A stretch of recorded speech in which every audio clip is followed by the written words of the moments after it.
राम से चल के राम पे आए प्रेम कोई।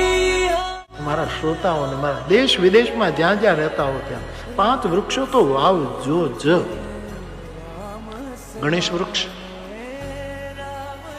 દુર્ગા વૃક્ષ, મહાદેવ વૃક્ષ, સૂર્ય વૃક્ષ,